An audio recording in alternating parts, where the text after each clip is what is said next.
What's going on, everybody? Welcome back to my channel. I am the Kilted Cajun, and I don't know why this subject keeps coming up, but Dungeons and Dragons is racist again. Are you surprised? I know I'm not. Here we have an article by Gizmo. I thought it was a fantasy game with not real people, but here we go again. Article from Gizmodo. Where's the date on this? That's what I want to see. Thursday. So, what was that? September 15th, 2022? I can't believe this is happening again. Why race is still a problem in Dungeons and Dragons. New playtest material shows publisher Wizards of the Coast is trying to move past offensive racial stereotypes. Who is this offensive to? Elves aren't real. Dwarves, in the fantasy realm of Dungeons and Dragons, are not real. Drow are not real. Orcs, these aren't real things. I'm getting ahead of myself. I don't want to read this whole thing. There's a few points I want to bring up. But it starts off with this on August 18th, Dungeons & Dragons publisher Wizards of the Coast released Unearthed Arcana Character Origins, a free document that provided. I might have to pick that up. Nah, I dumped all my 5th edition books. Never mind. I'm sticking with D20 Modern. Back on track.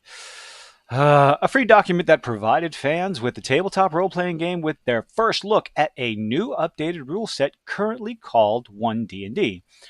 So apparently, racial stat bonuses is a problem because you can't have elves being more dexterous than anybody else. You can't have dwarves having a higher constitution because they work in mines, they live underground, so heaven forbid they should be more stout and oh God, this hurts my brain.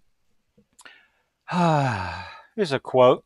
Oh, let's see. It is essentially and effectively a first draft. Whatever. But here's one of the things that got me. It gets even better later on.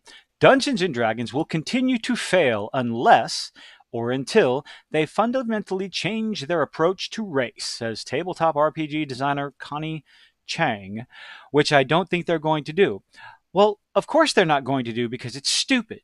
You're talking about make believe races. They're not real. This idea that orcs are based on some sort of derogatory view of black people, which is like, I've been gaming for the better part of 30 years, over 30 years now of my life. And not one time have I or pretty much any other group, any other person I've ever gamed with has ever seen orcs as anything other than a make believe creature, evil by design, because that's how the game was created, that is a a vessel for XP, a vessel for storytelling. I've had DMs who made some other. I've had DMs make evil races more sympathetic, and it was the character's choice as to whether or not to slaughter them unconditionally because fat loot, baby, or to be sympathetic. It was the player's choice. The DM set the story in front of us because that's how it was. And guess what? It wasn't always the orcs that were evil or the drow that were evil. There were humans that were evil. There were elves that were evil. There were the I never pronounce these. The Sahwajin. I can't pronounce it. The fish people. Is that racist too? Are we against fish? This argument is so asinine. It is beyond reason. Like, don't try to understand it. I have, and it hurts my brain. One of the things that they bring up that I got a kick out of was, where is it? We're going to come down. The legacy problem with race in D&D. Racial bioessentialism is a core design crutch of Dungeons and Dragons. No, it isn't. It's just part of the game. It's a fantasy. And what people don't realize is that you don't have to follow those books. Some people do because it's easier to follow a story instead of creating their own universe. The concept of gaming is the group of players of similar, like, ideas on how they want to have fun, which is the key here, having fun. They get together, they create characters.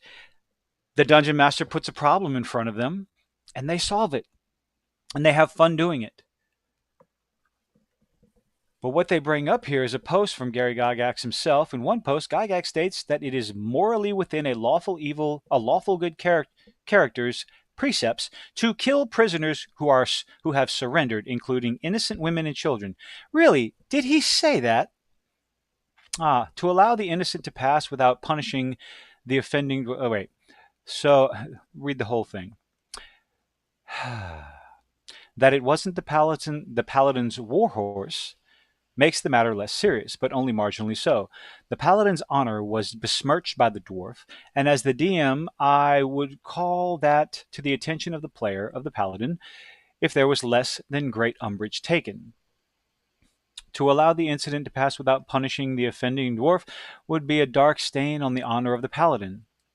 I never knew too many people that played paladins because they were pansies. They were goody goody two shoes. We always played more neutral characters. Paladins are not stupid, and in general, there is no rule. In general, there is no rule of lawful good against killing enemies. Yeah, okay. The old adage of here's where they have the problem. The old adage about nits making lice applies. Uh, what is this from? They like to cite this. The quote is a reference to Colonel Chivington, a genocidal murderer made infamous when he told his soldiers to massacre women and children of First Nations people. We called them, they were called Indians at the time, Native Americans, now they're First Nations peoples. Okay. I'm not going to read this out because it's barbaric what Colonel Chivington did. We're going to go out on a limb and say nobody idolizes the dude, but it's it's an adage, it's a phrase. Gary Gygax is not talking about this dipshit right here. He's talking about nits make lice. Essentially, kill everyone so that no one grows up to come back and get revenge. That is a classic trope in gaming and in D&D. If you leave someone alive, they will seek revenge on you and everyone around you. So some players take that to heart. Some players ignore it. Some DMs don't think about it. And some DMs use that as a story hook forever. I've had a few of them that do that. It's important to note interaction. Yeah. Oh no, it's from 2005 and not the 1970s. Yes, but the phrase is from 1970s and it's used in a fantasy setting. This idea of inserting modern ideology into science fiction and fantasy is mind-boggling. And it's not even just a story; it's a game. Again, I'll say this again: elves aren't real. Orcs are not real. Drow are not real. If you think people that game and go on wholesale slaughters of orcs and drow would do something like that to any individual in the real world, is again, it's moronic. I just, what did Wizard of the Coast get right? This is where I have the problem. The removal of stats, ability scores. Half the time, players they flub their dice, and the DMs are so generous with the dice rolls for stats. If they use dice rolls for stats, that half the players they have above average, well above average, almost heroic stats. That the racial bonuses are almost inconsequential. The bar is on the floor. Just let people have fun. Stop. I guess that's what my main problem is. If basically all D&D rules, all gaming rules are optional. The game is made fun by the players interacting with the DM and what the DM puts in front of them. Nobody has to use these. You don't have to go and play the adventure or the supplement or anything like that. You can play whatever system you want. It boils down to how good is your DM to tell a story and how good are you going to respond to it. The issue I have, that I've always had, is this idea that um, orcs in any way, shape, or form are anything more than orcs. That they've ever been anything more than orcs. Maybe if you are reading the description of orcs and you see that as some sort of I don't think allegory is the right term. If you see that as a description of modern, any sort of real life race or ethnicity, maybe that's a problem with you and not the problem with what you're reading. Because you have to understand, everyone's going to get what they want out of a piece of fiction, something that they read. It's not necessarily the intention of the author, but what you get out of it. And if what you're getting out of it as it being a description of a black person, oh, you might want to go look in the mirror. And the whole idea that why are dark elves evil? Well, because that's how they were created. That's how they were written in the world. And as far as maybe there are some that break the mold, it's like, well, there was a whole book series, a very popular book series in Dragonlance. Oh wow! Please don't kill me in the comments. It's Forgotten Realms. Oh God, Drist. I know. I read. No, it was one of my favorite book series growing up. Oh no, I enjoyed Icewind Dale. I'm dead. Anyway, they already did that with Drist, and he was ostracized. He was ridiculed. He was ridiculed incessantly, and he overcame it. He understood it. But the Drow, as a whole, are evil. They worship the spider goddess queen. They live underground. There's lore reasons for this. If you have an issue with the way the lore is written, then change it for your game. But don't call what is written before you showed up as being racist in any sort of real life terms, real world terms, because you're going to get backlash. Nobody's going to listen to you. Nobody's going to care. Play the game how you want to, but don't force other people to play the game how you want to. Let them play their own games. Nobody has ever looked at orcs and dark elves as being any sort of allegory to real world anything. It's tiresome. It's old. And so many more and more people are breaking away from Wizards of the Coast because they're bending the knee to moronic activists like this. One D&D still has a lot of problems with race. I didn't get this far because my brain was hurting too much. Despite getting rid of ASIs, that is the attribute stat increase, it's based on race. And the whole thing is oh, I didn't want to pass that up. Race, not as in term in black, white, and whatever. No, it's race as in terms of human, which is all genders and colors. Elves, which is all genders and colors. Halflings, half orcs, dwarves, tieflings, all these other things. These different species have racial bonuses for reasons. It has nothing to do with the color of their skin. It's again, it's more and more people trying to insert their real world ideas into a fantasy setting, not just a fantasy setting, a game. It's a game. It's make believe. So despite getting rid of them, there are still a lot of places where 1D&D continues to maintain bioessentialism perspectives and espouse racist stereotypes. Because you can be racist against an elf, right? I'm going to be racist against pointy ears, knife ears. What is that? Knife ears. Yeah.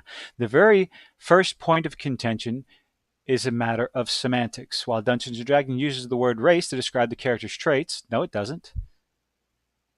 They really mean something more akin to species. No shit. But the fact is, said cosplayer and tabletop RPG fan Isa, cosplayer, that's a career. I'm not going to fault. No, I'm not going to say anything derogatory about cosplayers. They are amazing people and do amazing work. Absolute art. D&D still uses the word race. So, wait, what? No, no, no, no. No. Isa cannot be upset because it uses the word race. You know what? A marathon's a race. Is that offensive too? While it might not have the exact meaning in the context of the world, hey, in context. Oh my goodness. Their brain's going to blow up if they have to use things in context.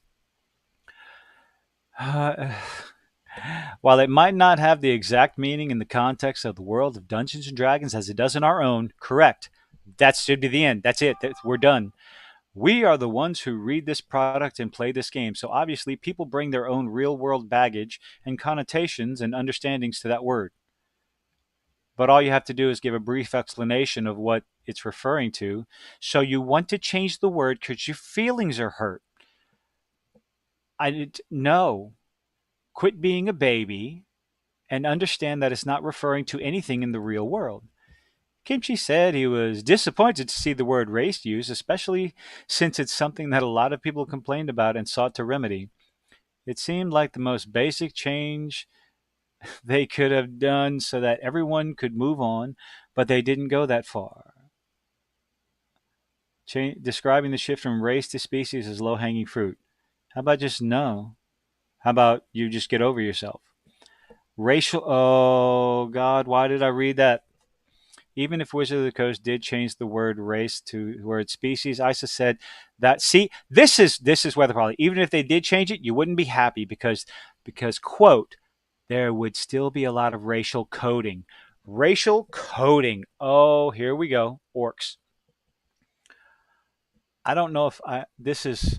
Racial coding is when language used to describe something that is seemingly race neutral, in this case, literal fantasy. Literal fantasy imitates stereotypes associated with racism without a direct one to one association. Racial coding allows. See, this is made up bullshit from people who are looking for something to be offended by. You wake up every day and looking for something to be upset about. This is horseshit. I just. Oh. There are many ways in which Dungeons and Dragons unintentionally encourages race. I can't do this. I wanted to. I wanted to read this whole thing. Orcs is the easiest example. No. Described and degraded and repulsive versions of mongrel types. Yeah. Which oh no. Referred to broadly to Asian people. Okay. When Gygax reinterpreted them for D&D, he used racially coded language that tied orcs to indigenous and black stereotypes, and that interpretation hasn't changed much in 50 years. Again, no one I've never heard this argument in the 30 years that I've been gaming. I've never heard this argument until recently. I think that says something. And I've gamed with everyone, every gender, every sexuality, every race, many different ages, young to old, and black, white, whatever, Hispanic. Say what you want.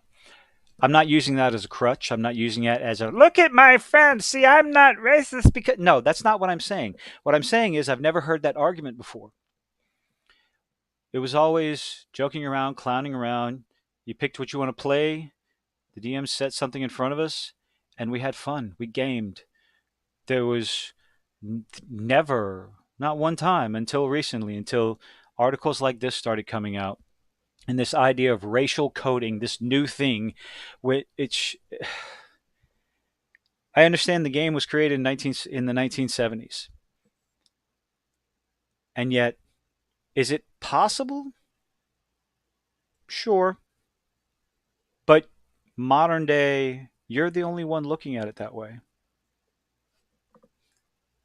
Isa, Connie Chong, Chang. Oh, I'm in trouble. Please tell me her last name was Chang. Please. No, shit, it's Chang. Shit. Oh well. Just as bad. I forgot because her name is meaningless to me. I'm in trouble. Skill packages emphasize that race impacts outcome. Ah. It's a fantasy. It's not real. If you're offended by the word race, that's a you problem, not a D&D problem. If you continue to think that there's some sort of racial coding when it comes to orcs and drow, I'm sorry, but that's a you problem, not the game's problem. It is a basic descriptor for a fantasy creature used to serve a purpose, and that purpose is getting XP and fat loot. That's it. They're pretty pictures. Well, not really pretty in the case of this guy. They're numbers on a sheet of paper. They are a means to an end. And sure, they have a very particular means to an end when they have a particular descriptor and a use in a predetermined campaign where everything's written out for you. And sure, if Wizards of the Coast wants to get away from that, by all means, let them do it. But other DMs could use them as a more story instead of combat. Any DM can do it. Hey, what? Encourages players to roleplay racial dynamics. One of the problems of having people choose their race is that it becomes a defining trait within their world. Say what? Making race core tenet of your character can be really uncomfortable, especially to a person of color. How? That's the responsibility of your DM to make you comfortable. If you're not comfortable in a game, that's not the game's fault. It's the DM's fault. It's the DM's choice to follow all these rules. It's oh, you're putting the fault on the creator of the game in the rules of the book when a situation like this, if you feel uncomfortable, then I'm sorry. That's the dungeon master making you uncomfortable, not the game. They have the choice to change this, change that, adjust here and there. A town and a town of people do not have to react negatively to a tiefling, but they're gonna because a tiefling is a half demon. That's just how it is. You're coming into town with horns and a tail, and you have sorcerer's powers and everything. Most odd towns in D&D in the wilderness are going to look at you funny because they're superstitious. It's a trope. If you talk to the DM about changing that trope, maybe the town in question, there are more tieflings than normal. It's a simple adjustment that the DM can make at any time. Stop blaming the game. Mixed character races should not be I don't know what that word is. Hold on. Let's go on a journey, everyone. Exotified. We're gonna learn a new word here, but we're gonna actually look up definition. Hope I'm not showing off anything. Exotifying is seeing someone as exotic or unusual.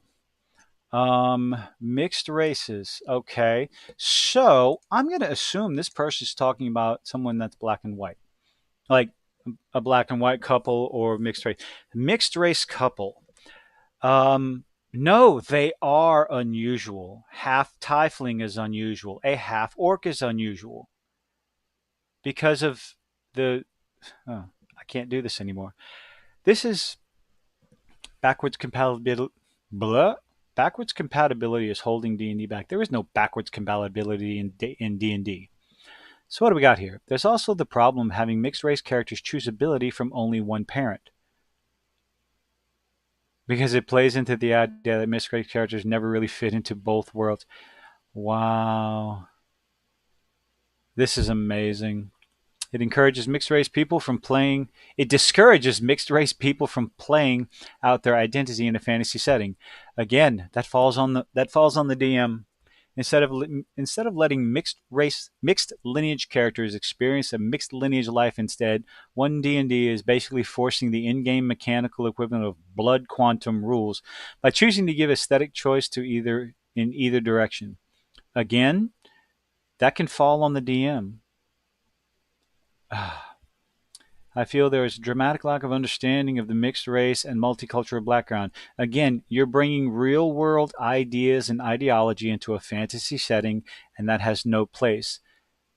If you want these in your game, put them in your game. Stop trying to force it into someone else's game. Stop denigrating someone else because they're not interested in what you're trying to force. It's a fantasy game. It's a role-playing game. If there's issue with someone allowing you to do what you want to do with the game, you need to find a better DM. That's all there is to it. Backwards compatibility. I don't know what this is. Let's find out. One of the biggest sources of pressure and sources identifies that was that one D&D aims to be backwards compatible with 5th edition. Okay, so what? Why is that a problem? That's a mechanics decision, not a lore decision. That's all about mechanics. To 50 years of world building. 5th edition is not 50 years of world building. It's shit rule system made so goddamn basic that a 10-year-old can understand it. It's so basic. I had to get away from it because it was too simple for me. I went back to D20 Modern because that has been my all-time favorite system. It has everything I want. It has everything from future fantasy, the Star Drive setting, which I absolutely love. You can go into the past, pulp science, uh, not HP Love. Well, no, you have HP Lovecraft types of settings. Anything and everything, even up to modern day. Of course, that's why it's called D20 Modern. Anyway, beholden to 50 years of world building and the rules and the mechanics and the legacy of the past that I feel like it is preventing them from stepping into the future. Oh, there's Chang again. I guess she became relevant. This isn't a step forward, it's more like a step to the side. Being backwards compatible inherently limits the changes you can make. Again, you don't have to. I brought this up to a buddy of mine that talking about the changes that Wizard of the Coast was trying to put forward with one supplement or another, and how asinine and stupid I thought they were. And I was like, "This is just ridiculous. How can they do this?" And he had a simple response with, "You don't have to buy the book." And I went, "Oh yeah." And then he reminded me that one of the best parts of D&D is that all the rules are really optional. All of them. Every single one of them. So why are you making this video? Because I take issue with this idea of racial coding and all this stuff that's getting you. I'm getting tired of the ideology. Modern ideology in a fantasy game. That's what's frustrating. That's why I'm talking about this. And I've gone off on so many random tangents. So I'm going to go ahead and end it here. I think I've gone on a long and long and long enough. I'm going to stop rambling, maybe. I don't know. Why do these problems keep happening? Because nobody cares about your fifis. That's why. Nobody genuinely cares about your feelings. It has an opportunity to change. I hope it doesn't.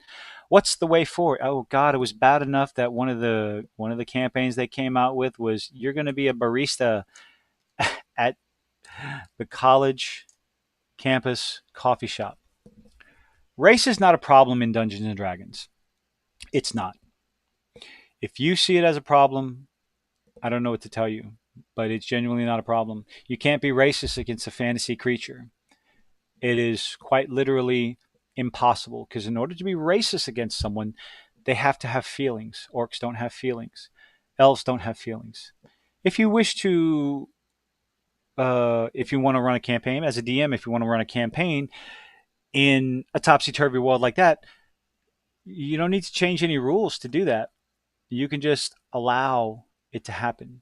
Write the story, create it yourself, but stop insulting, denigrating, belittling people who aren't interested in following you along for the ride. I guess that's the number one thing. If you even made it this far to hear this, I guess that's the main thing I like to talk about. The main thing I wanted to say. But that's it. I think I've rambled on long enough. If you made it this far, I'm actually impressed. Thank you very much. Hope to see you on the next one. If you liked what I have to say, please leave a like. If you didn't like what I have to say, leave a dislike. Shit post in the comments. Do all that nifty stuff. Share it around to your friends so y'all can make fun of me. And I hope to see you on the next one. Have a good night.